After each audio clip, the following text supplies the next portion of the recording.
ஆக்சுவலா அந்த திருவாதிரை நட்சத்திரத்துல வந்து சுக்கிரன் உட்கார்ந்திருந்தால், ஓடி போகும் தன்மையாக இருக்கும்.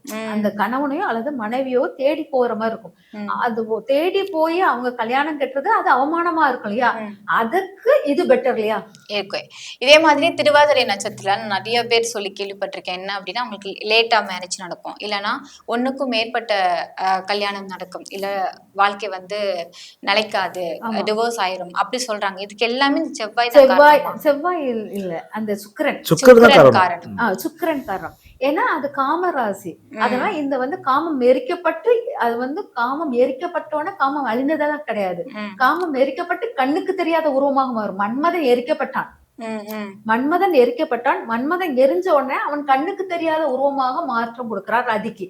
அந்த அப்போ நம்மளுக்கு கண்ணுக்கு தெரியாத காமமாக அது உருவாகி நிக்கிற இடம் அந்த இடம். ஓகே. அப்ப இந்த ராசியில் பிறந்தவங்க வந்து காமத்தின் மிகுதிகள் அதிகமாக இருக்கும். அதனால இவங்க வந்து அ ஓடி போறத இந்த காமம் அதிகமான இடத்தில் அதாவது யாருக்கும் கண்ணுக்கு தெரியாதது விஷயத்தை இவங்க செய்வாங்க.